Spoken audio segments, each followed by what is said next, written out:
Ladies and gentlemen, hello and welcome to Unit Lost. I'm Stylosa, and this is Endless Legend. And I am quite disgusted in myself, ladies and gentlemen. I have only just I've only discovered this game 2 days ago. I'm disgusted in myself, ladies and gentlemen. Now, I'm a big fan of Civ. I'm a big fan of games like Sins of Solar Empire, any 4X game. So Endless Space, which is kind of convenient, I should say, Endless Space, because this is Endless Legend, and this is from Amplitude Studios, the guys who made Endless Space. They also, I think they made Dungeons of the Endless, like a roguelike game, but they make 4X games in the Unity engine, and by far, they're probably the best use I've seen of the Unity engine, because a lot of the time, games tend to be a bit crap in that engine, but whatever. This is not, right? What I'm going to do is I'm going to try my best to explain what I've been doing in the game and show this off to you guys, because I bet there's people like me who totally miss this, because as bad as this sounds, I actually had the game. I've had it for months and months and months. I've had it for like probably 6 or 7 months, like in various early alpha states. I think I even had like a press version of this, and I never even looked at it. No, hang on, no, I tell a lie. I think I did look at it, but not for very long. I don't think it was very stable. But again, it was early, whatever. This is a finished product, and ladies and gentlemen, holy shit. Now, this is my city, right? Now, this is a massive city, because I'm the cultists, okay? And we've got like a special thing where we can't actually make other cities. We can just kind of convert other people to our religion, or our mental way of being, so to speak. So, yeah, the game looks beautiful. And the whole design, the aesthetic, all of that, it's so nice. I'm just going to scroll out, ladies and gentlemen, because this, and I'm going to do it slow, just so you can get a feel for this. Now, bearing in mind, I've only got one city, so, and also I'm not a pro at the game, so there may be other ways for me to convert other territories, and I've just not actually worked that out yet, but there you go. Oh, the map's changed, but let's not change it at the moment. Let's just scroll around a little bit. You can see it looks very, very nice. The water looks beautiful. Ah, yes, very nice, very nice. But let's scroll out. Let's scroll out to the big view. Now, for some reason, this reminds me of Game of Thrones. I don't know why. But, okay, so you can see the blue, whatever this place is called. Although you can rename that, so I could rename that. Let's call it, let's just call it Unit. Well, let's spell it right, maybe. I do not do grammar. Oh, there we go. Okay, so let's get off this screen. Okay, so I've called the province Unit Lost, which is beautiful. This area is controlled by another faction, okay? You can see it's a much larger area. Now, this is because whatever faction they are, they can actually build cities and stuff, so they can expand. So you can see that they've got quite a lot of land and all of that good stuff. And over here, the red fellow, we're having a bit of a problem with the red fellow. You can probably notice that my armies are sort of laying siege to his city, and we've actually reduced his defense to nothing, which is good. Because we don't like this guy. Because what I do, okay, with my crazy faction is, can you see these little heads on the map? So this village has been been converted, and will provide its benefits to the Empire controlling it. I have converted these to my, let's say, mental religion. So they produce units, and I think there is actually a window somewhere. I'm totally gonna fail to find this, but there is a window. It might be on Empire. Yeah, here we go. So these are my converted villages, okay? So if you've played Endless Space, guys, you'll be very familiar with the UI, because it's exactly the same. And in fact, a lot of the same systems are there, like the hero system, where you can have heroes leading armies or leave them in cities and stuff. But yeah, you can see all these are the villages I've got under control. So it tells you when they're about to produce another unit. So in 5 turns, 2 turns, 3 turns, 5 turns, 8 turns, they're going to make units. Now, some of the units, they're pretty good, okay? They're from minor factions, so you've got the spider things, you've got these big boss guys. Kind of hilarious name. These eyeless ones are actually pretty good. I think they're healers. But what I've been doing is I've been selling them as they are generated, and it's producing a shitload of money for me, like a shitload of money. Anyway, that probably means nothing to you guys. I haven't really explained what the hell I've been doing. But like I said, I'm a bit of a nab myself. I'm going to turn on this. Now, this is going to think, instantly civilization switches are going off in your head, because if you've played Civ 5 or any of the Civ games, you'll be familiar with this. It's essentially just a fantasy Civ with a better combat system, and I'll show you that in a second. So if we look at the resource things on the tiles, we can see that this wetland tile, for example, has 2 food production and 2 production. if you will. But you'll notice as well that it is modified. So it's got +1 from canal system and +1 from terrain with forest and blah, blah, blah. If I click on my city, let me just close this off a second. Have I closed it off? Yes. So I'm going to do my best to explain this. So my city at the moment is, I think this is a fairly advanced city. I mean, we're at turn 151, so it's not like some newbie city. But I didn't really want to show the game off in its newbie state, because let's be honest, guys, you lot are not idiots. This is the sort of thing you want to see, and let's get on with it. Right. Anyway, I had a bit of a failure with the recording there, but it's okay. I've recovered. So what I was going to show you was the population thing. So I have population, okay, and a population of 16 at the moment in the city, which is good. This means I can, you can pull your population around. So I can say, okay, I've got a certain number of people working on food. Well, let's say I don't really want any growth, but I want more dust. Dust is basically the goal in the game. So I could put these guys into that. Now, you can see that my food production has gone down, but I'm still, I'm still positive. I'm still producing 94. So that's not bad from everything combined. So I don't really need people working on food, but if I do, then I'll grow faster and I'll have more workers. So it might be a good idea. I've got a lot of people on production at the moment because I was actually building units and stuff to fight off that guy in the north, which I'll show you in a second. I have nothing on science, so really I maybe should go for that a little bit. But I haven't really been focusing on science all that much in this game. Now, I'm going to go through this because this might make it a little bit more kind of simpler to explain, because it is a fairly complicated game. But as I say, if you are a fan of 4X games, you will totally, this is a must buy. And if you're quick, you can get it on the Steam sale, I think still, or it may have finished, I'm not sure. But it's still worth it anyway at full price. So this tells me who I am. So I'm the cultist, okay? So I've got the high seat of the Queen. So what this means is you cannot make settlers. So effect no settler production. +1 district level cap on cities. And I can convert people. And in fact, I'll show you the races after I explain what's been going on. So I've assimilated some minor factions into my city. Okay, this means that these factions I can actually produce in my city. So I can build these guys, the Centaur Cavalry, the boss guys. The eyeless ones are healers, effectively. They're actually quite a good unit. I can build them as well. You can see my strategic resources available. So I've got 17 adamantium and 7 palladium, which can be used for various construction projects. I've got luxury resources. Now, these are interesting. These are the resources I've sort of come across and found. You can use these. So if I want to use this as a boost, okay, it will give me +50 of the purple star, which is influence. Now, influence is a big thing for my empire because I use influence to convert people to my way of living, let's say, into my religion. This is the best way to explain it. So they do what I tell them to do. And as you can see, I've got like 776 influence points, which is quite a lot. So if I was to use this boost, it would give me +50% influence on cities and +5 like happiness on the cities to make them content, and it will last for 10 turns. So I'm just going to use it just for the sake of it. So there you go, I've used it, and you can see I've used 10 and I've only got 5. This empire plan is quite interesting. So I can't select another plan until, did it say 9 turns? But it kind of really doesn't matter because I've got every plan in effect. So you can move this, okay? So I can say, well, maybe I don't want to spend influence on empire and expansion. But I can because I've got so much influence. That's why I'd spent 600 previously on every single boost. But if you didn't have as much influence as me and you wasn't as influence-centric, you could be like, well, okay, we're about to go to war, so I need all of this. I don't really need the other stuff because I need the unit production. And I really like that. And you get to change this. This isn't like a social policy in Civ, which is just there and that's it. You have to take it. It's like, no, you can keep changing it depending on what you want to do, which I think is actually pretty good. And here I've got like a list of all our empire bonuses, and we don't have any trade routes at the moment. So this is what I showed you before. So this is the city screen. So again, this just shows you all of the output of the cities. I've only got one because I'm the cultist, and all of the people that I control and all of the resources I sort of leech off them. Or is that they leech off me? I'm not sure. This is a research screen. Now, the way this works is you have to have a certain number of research in one tier before you can get to the next one. And I think that's denoted by this here, okay? So you have learned 3 out of the 9 technologies required to unlock this era.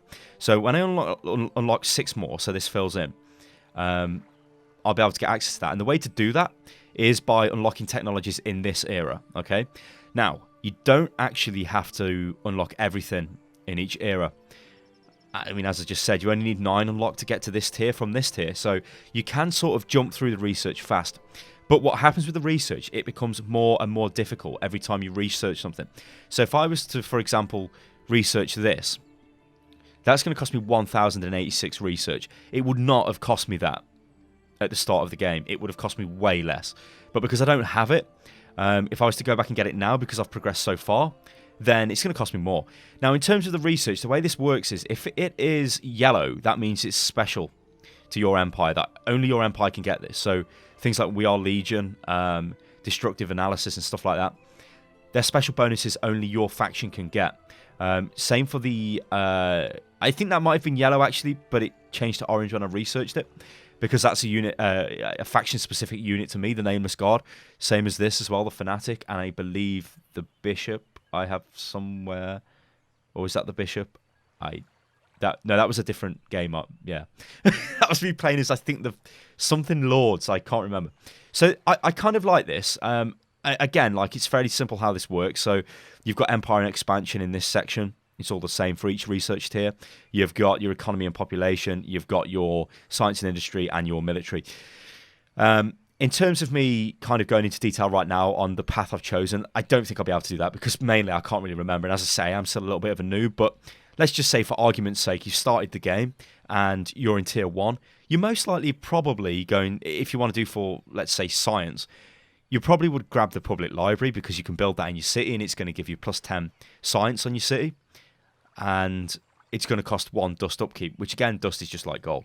But then maybe you go for the geomic labs as well, because that's going to give you more science, and and sort of maybe you'd get maybe not a mill foundry, maybe you would get advanced armor because you have access to glass, steel, or titanium. Now, my faction is a little bit special because my access to these resources is fairly limited. Okay, I have this, which is glass, steel. Now, I don't really have any of the other resources, so I have to completely rely. Now, again, this might be me playing it wrong or whatever, or maybe just the way the game's developed for me. But I have to rely on the marketplace. But I am quite rich, if you see. I've got like 2,000 dust, and I make 172 a turn. So I can just turn up and say, well, okay, I need strategic resources. Maybe I need some Hyperion, which I don't make at all. I can just click that and basically buy up a bunch of it. And that's what I've been doing. And it's been working quite well because I've been selling off all of the units that I generate from, the different villages that I control. Okay, so the next window we've got is the quest screen. Now, this is actually quite good. I like this. This gives you certain things to do. Now, I've completed some of these, but not all of them. Now, this is the faction quest, okay? I think this is like the primary quest you want to follow because you will get rewards off this. And I haven't really been following it that much. I mean, I did the first one, which was just to assimilate a minor faction, which is basically the first thing you do as the cultist. The next one, it wants the cultists wish to study ruins. Search unspoiled ruins with at least 2 level 2 faction units. Now, I think I can get to that from here. Oh.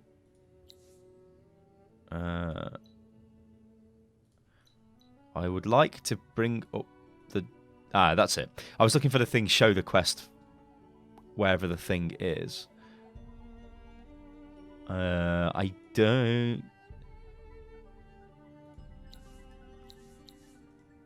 No, come on, game. That's this room, okay. It was centralized on that. So this is for the quest, yeah. Quest, the circle expands. You can see in the bottom left. So I need to get some level 2 units, which this army does contain those. I think both of these armies do. These are level 3. That's level 3, and that's also level 3, and I think she's pretty powerful as well. So yeah, I mean, I could go down and complete that quest, but you do get random quests off these unspoiled ruins and sort of like temples and stuff on the map. The easiest way to find them I found, because the map is quite nice, but you'll notice that when I'm zoomed in like this, it's very difficult to see what the hell is what on the map, because there's a lot of like foliage and coverage all over the map and forests and stuff. It's like, well, what the hell is what? But if you zoom out, it does actually give you quite an easy sort of tactical display, I guess, so I can see that. Let's see if I can find a temple. Yeah, okay, so this over here, this is a temple that has not been explored.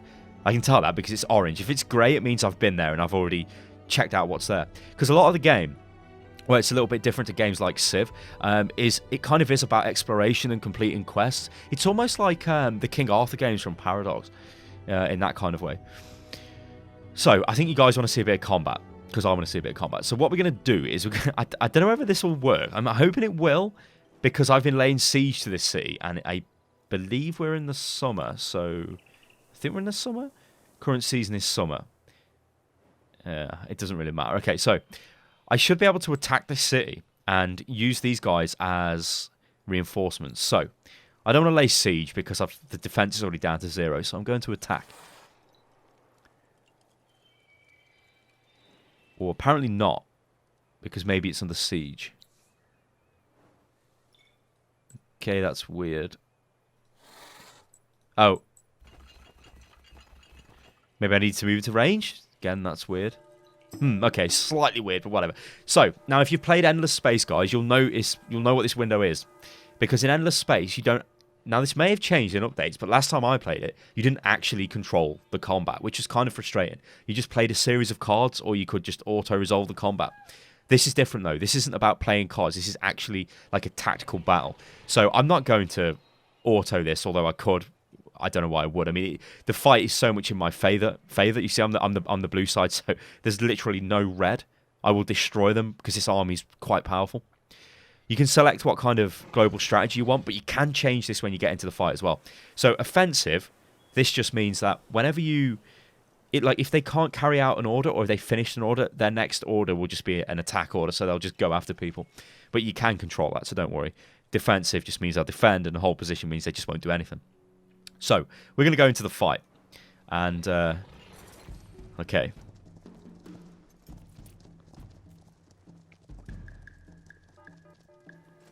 Alright, so we're in the fight phase now. So you can see the maps change. So a lot of the forests and stuff have kind of been just removed and they've been replaced with a little 2D drawing of a forest. It still is a forest, you'll still get defensive bonuses off it and stuff.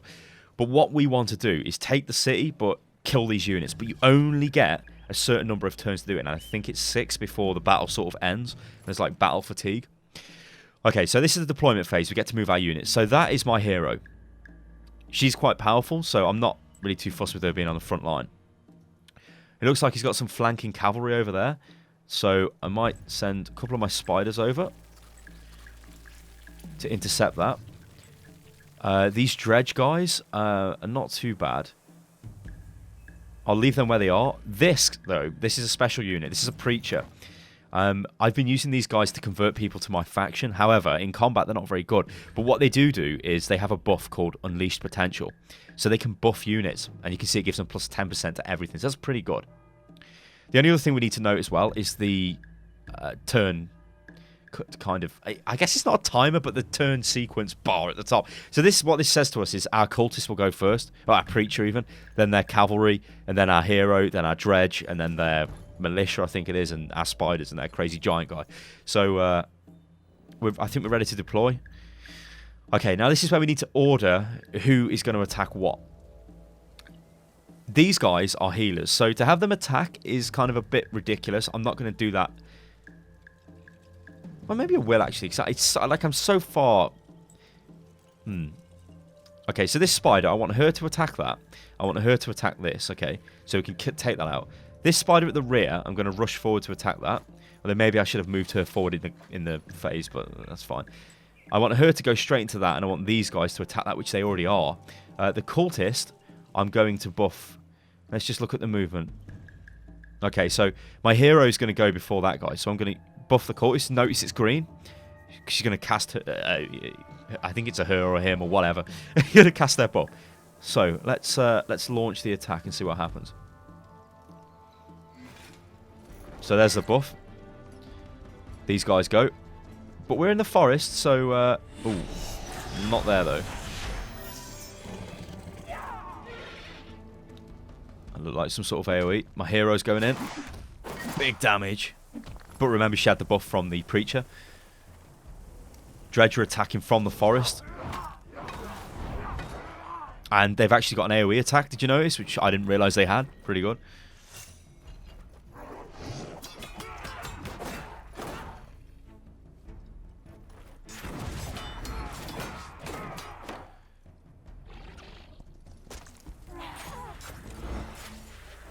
Okay. That actually worked out quite well for us, this did, I think. Oh, ranged attack, okay. Okay, so what happened there was the dredge actually have an attack called circular attack. So overrides the default attack, only allow to attack all adjacent. Oh, so that's actually pretty good. Although I don't think it'll work now because they're out of range. So what we need to do now is kind of work out the best way to kill these guys off. So I don't...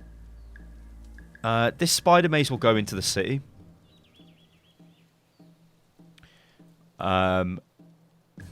We have... that's pretty much dead when these guys attack. Oh yeah, also down the bottom you do have the percentages to attack. So your standard attack chance, you know, your... Will you get a critical attack?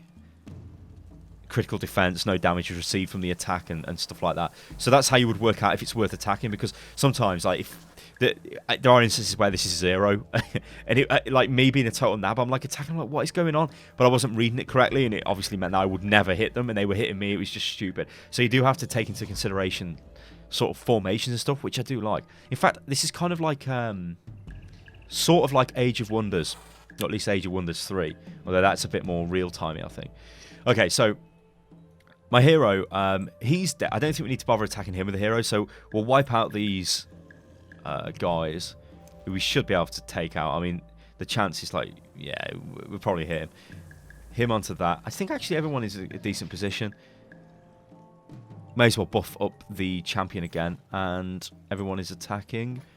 Well, we could use this guy to heal, actually. We could say heal the hero, but we'll do that next turn, so let's go for it. So the buff goes down.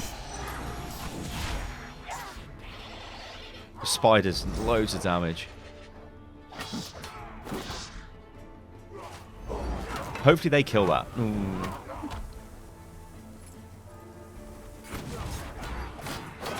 Well, she has an AoE attack, which is pretty good. Okay, so we've killed the cavalry. The spider's moving forward. Dropping the cocoon, which doesn't really do anything, but that's fine.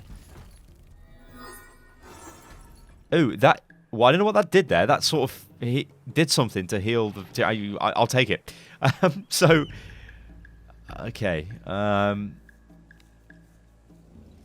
Well... I don't think... We don't even really need to heal, because we just had, like... Yeah, pretty much everyone is just going to go on the city here. You're on the city, you're already on the city. You know what? You can buff him. I want you to kill that. I want you to kill that. And I think we just go for it. Although I think... Yeah, it's phase 3 of 6, so... We're halfway through the battle. She should kill him. Yeah, easy.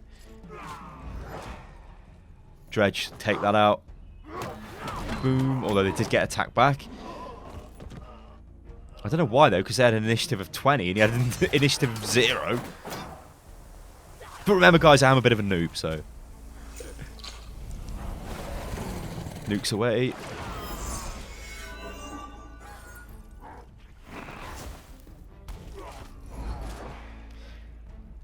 Okay. Well, I think we've taken it because we've killed all the units. Now, I wonder if we capture the city. Because remember, we can't build our own cities.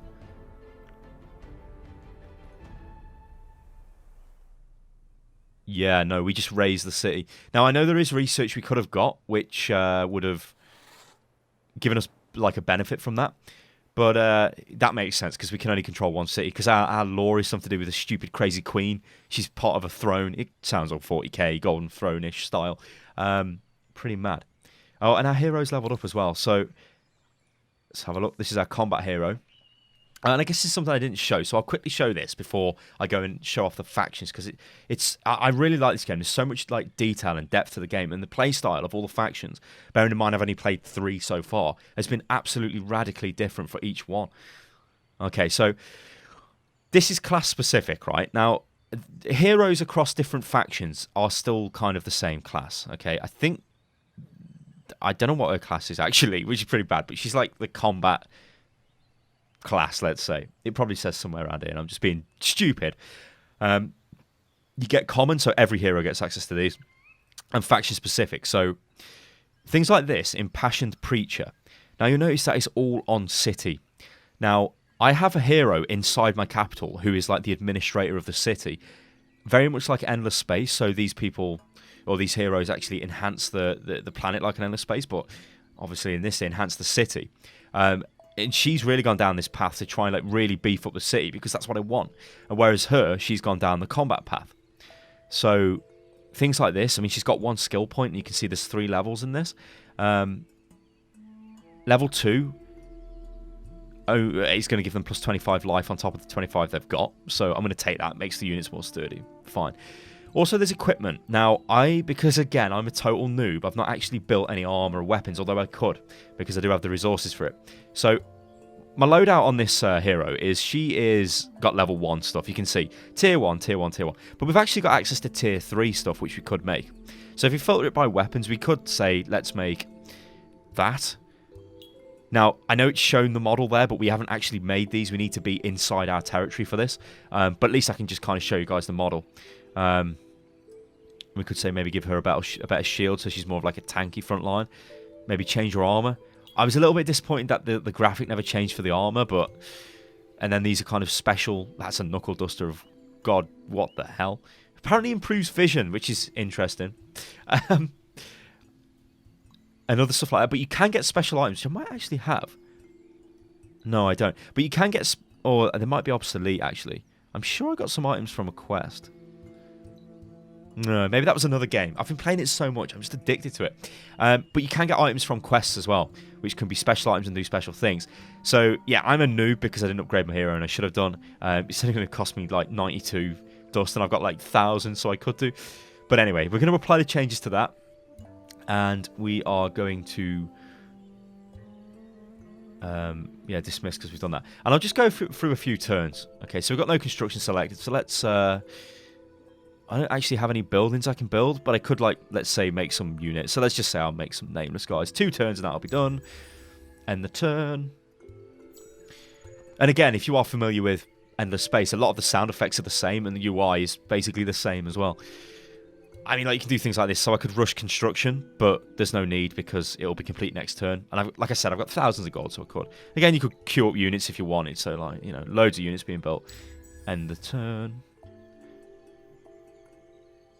I mean, what I should be doing, looking at the way this has gone.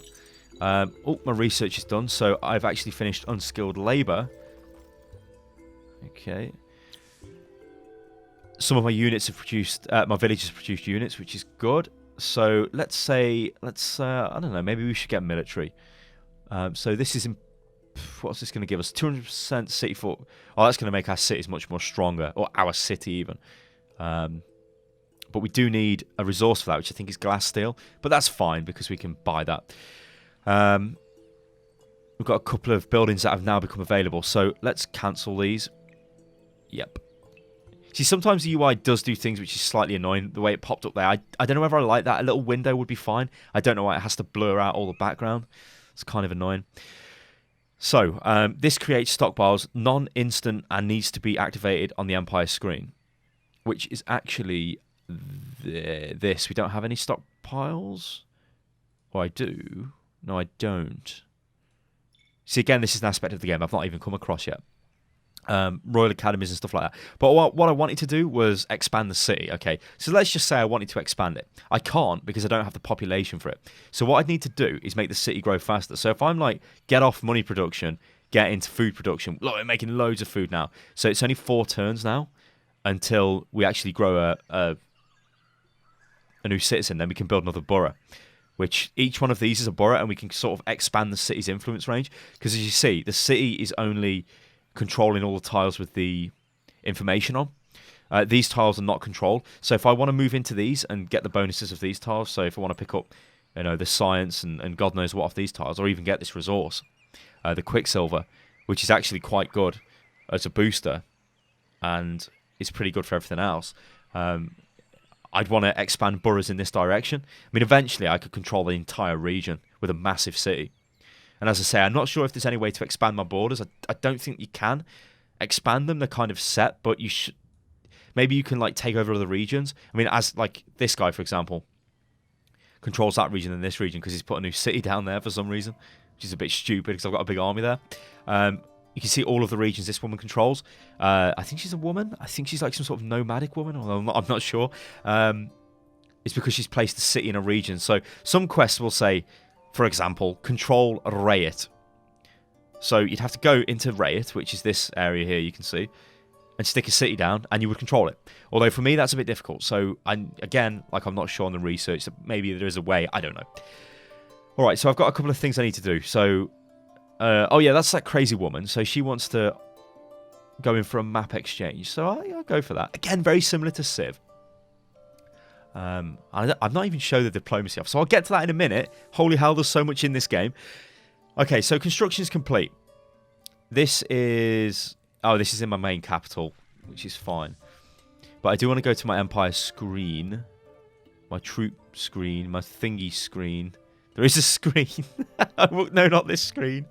No.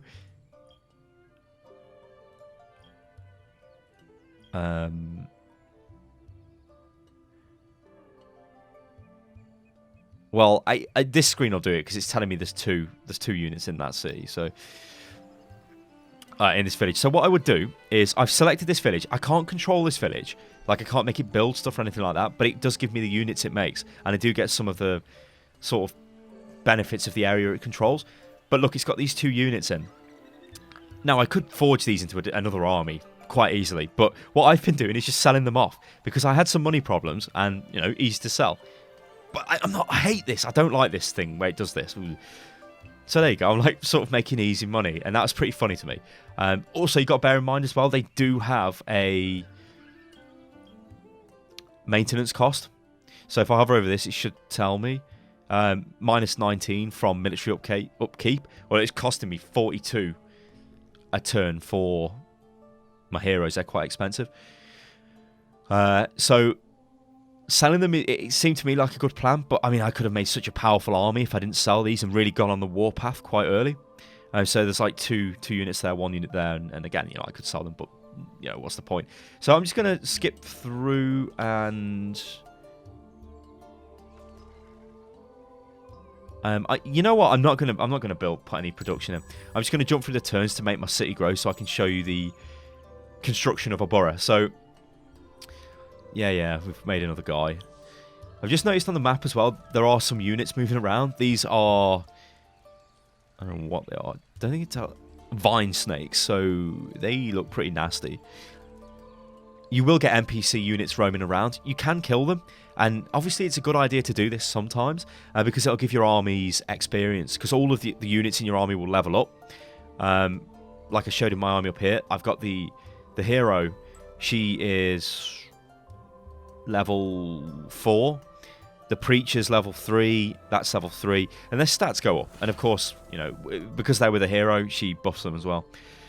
All right, so let's end the turn. Yeah, that's fine. End turn. Let's grab the city so we can sort of build in. So it should be 2 turns. Yep. Yeah, whatever. We don't care about construction. Whatever. This is also on normal difficulty as well, guys. So I think this has been a little bit too easy. Like, I think even though I'm an idiot, I could play the game on a much more difficult setting. Okay, so we should have a new civilian, which should mean we can build a borough or not. I'm not sure why we can't. Maybe we need another one. I don't know. So we're waiting for nothing, ladies and gentlemen. I'm not entirely sure, but whatever. I'm now. So what I'm going to show you now is I'm going to go to the... we're going to start a new game. Well, we're not going to start a new game. I'm just going to show you the different empires and the way they work. And I'll explain the ones I've used because it's so...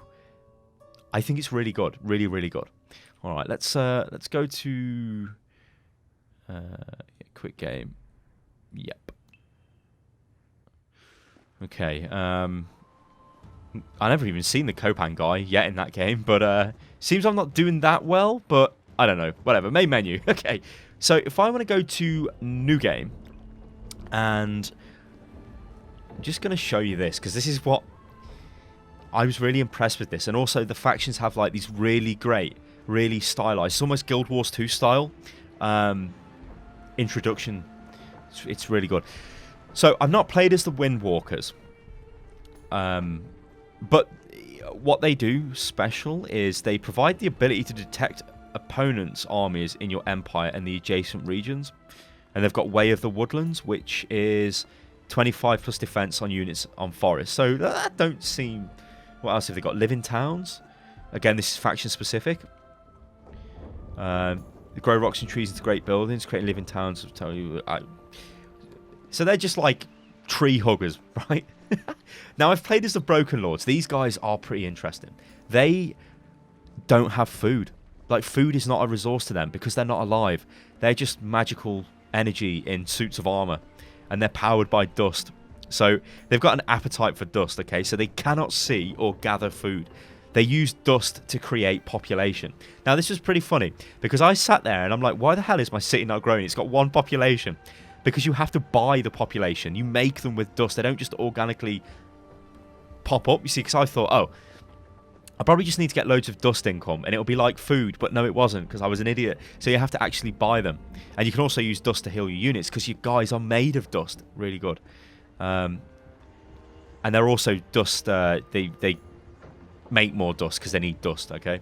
Which, you would imagine. Volters, I've not played as these guys. So...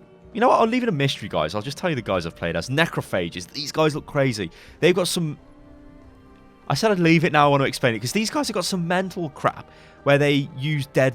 They have to kill people to feed on them. It's rather mad. These guys, I've played as these, the Ardent Mages. Now, these are... They're kind of like... Well, they're like angry mages who just want to kill everybody. And they've suffered greatly. And stuff. So they've got this thing where they can put these arcane pillars which go over an area of land on the map and boost the output of the tiles. So it's very much like Beyond Earth, so Civilization Beyond Earth satellite system that they've got. But it's really powerful, this, because you can make the tiles like really pump up in production or science output and things like that. So yeah, I quite like that fact. Probably so far these have been my favourite. These are a bit weird because their cities are on massive beetles and they can move them around the map, which is interesting. So, yeah, by gaining full control of the giant scarabs upon whose backs many tents of the great caravan cities rest, the roving clans can move their settlements. Okay. And other stuff. And I've not played as these guys. These guys are like diplomatic, I think, so they're very good at influence other empires. And the cultists are the guys I was just playing as, look fucking crazy. And... they just have one city. And... Oh, yeah, the walls of faith they can build, which gives the city a shitload of defense. And you can build that quite early, which I think is just to combat like anybody attacking your city early on with like loads of units, maybe. Because maybe you haven't got as much production. I'm not sure. And conversion. This is... what is basically the mainstay of that faction. You have to keep converting people and factions over... like the little minor factions over to your... way of thinking, so you can take their units, because you haven't really got the production yourself. So pretty good. What I'm going to do though is I'm going to just start a game. Let's do it with the mages, so you can see the intro, because it's really good. I really like this. Okay. Well, I mean, obviously you can change all of the settings and stuff. I mean, I played on normal difficulty with 4 empires. No, I think I think I just played with 4 empires. Yeah. But I would say if you're probably better than me, guys, let's face it. Normal's going to be too easy. Like, stick it on something else. Okay, so I'm going to start, and hopefully it plays me the intro again. I think the intro comes after this. Please come after this. But I'm really impressed with this, guys. I mean, Amplitude of the guys behind the game seem to be masters of the Unity engine. Every game they've made... it's pretty good. Well, every 4X game they've made, pretty good. I'm really like, I spent a lot of last year looking forward to Civ Beyond Earth, and I was so let down. Yet this game was already out, and I totally should have been playing this. They are weak. They are soft. They writhe in supposed discomfort at minor penances that the faithful would not even notice. Their sloth will be their undoing. Without the pain, they cannot touch the power. Use your eyes, or I will remove them in atonement. See that Auriga herself rise in anguish, as we all should. Join me in contrition and mortification, such as Auriga has never seen. Together, we will embrace the agony and make it our servant. Indeed. Oh, and that's me scrolling away because I tried to hide the mouse thing. So yeah, there you go, guys. And well, yeah, this seems like a silly way to have made the video to show you a high end, then show you the start of the game. But whatever. I'm gonna leave it at that, guys. This is Endless Legend, and I would totally recommend this to you if you're a fan of Civ.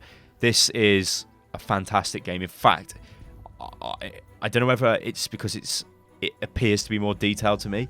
It's sort of, I think, quickly replacing Civ as my favourite go-to. Let's waste a load of hours because I've got nothing better to do game. Alright guys, I've been Stylosa. This is Unit Lost, and if you like the video, subscribe to the channel, leave a comment, and all the rest of that good stuff. And I'll catch you next time, people. Toodaloo.